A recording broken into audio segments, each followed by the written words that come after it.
Okay, today I'm going to show a way to carry dryer lint that I've started doing. First you're going to need a cheap pen. You can pick them up anywhere. This one's actually from the Lint Pen. First thing I did was chop off right below where the ink is. Be careful because ink will come out. I've got one here I've already done. Next thing you need is a piece of paracord about 16 inches long. This is just a black piece and I've already taken out the inner strands.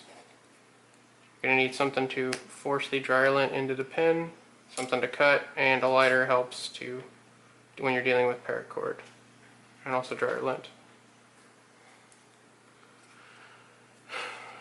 First thing I did was I took one of the inner strands and tied it around the outer core. I've already burnt this end and all the other ends.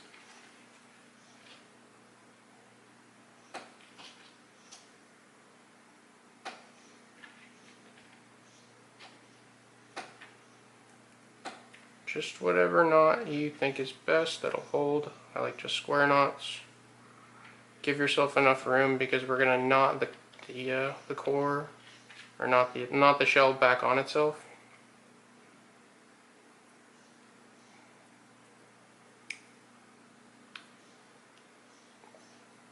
Okay. Now just tie a knot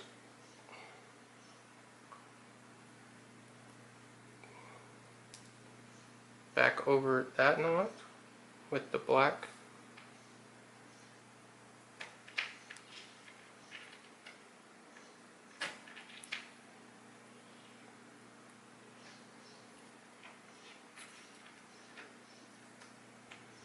Get it snug as much as you can. All we really want is this to hang on to this really well, and after that we don't need the excess black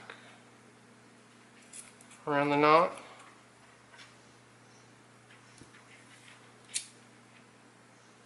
So I'm just burning that down to a stub.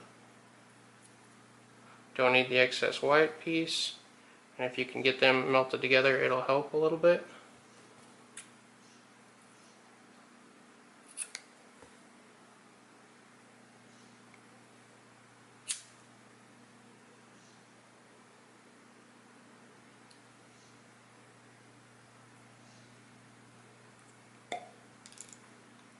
Now you're going to start this into there, and you're going to need something to force it all the way to the bottom.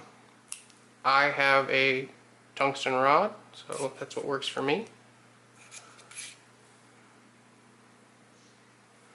Now I'm folding the pole piece over and I'm holding onto it so I don't force it down in there. Notice mine was about twice as long as the pen length, so if a little bit gets in there, it's not really that big of a deal.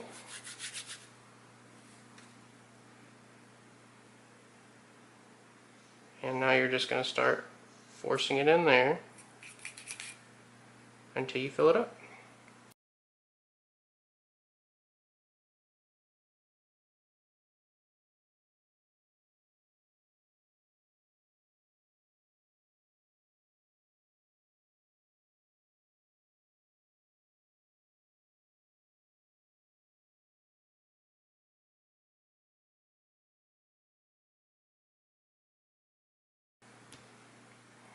And when you're done, it should look like this. I leave a significant tail on mine because if you ever need to start a fire and it's too cold, you can wrap this around your fingers, you can tie it around a stick, you can put it in your teeth if you have to. So then just get the rest of that string down in there. I usually just twist it up.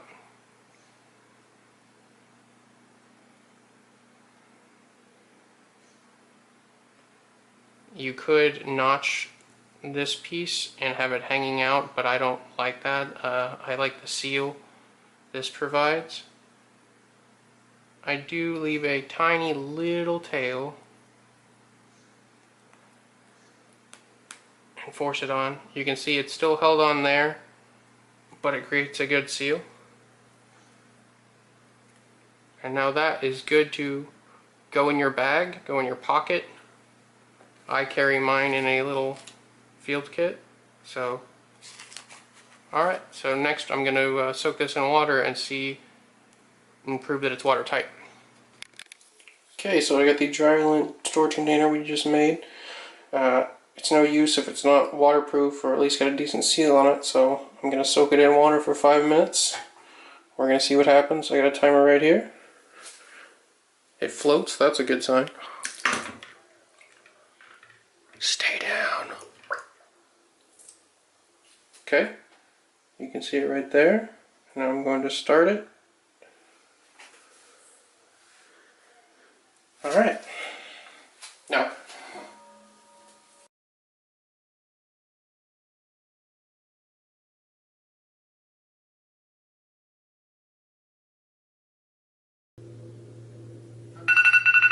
Okay.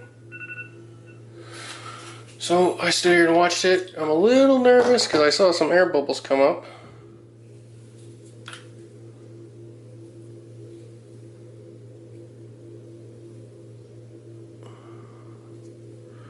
Okay, so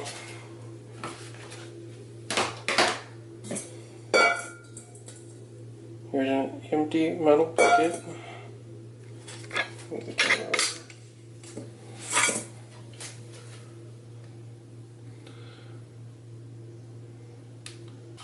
Okay, so I had to go find a pair of pliers to get this piece off.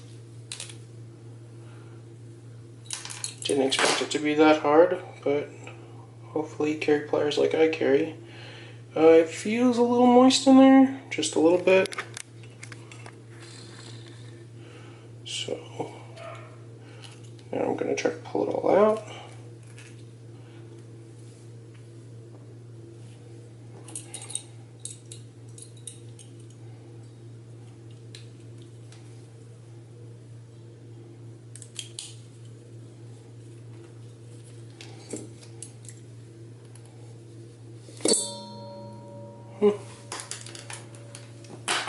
Came out in little pellets, so I'm just going to fluff some of that up. It actually feels really dry, which is surprising to me.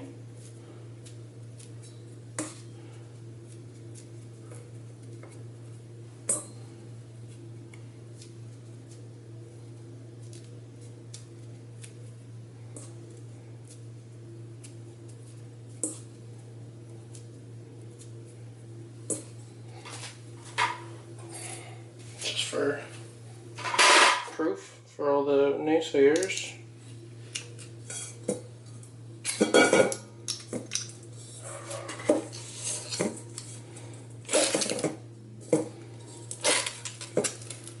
There you go.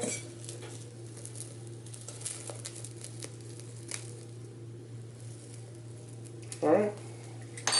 Thanks for watching.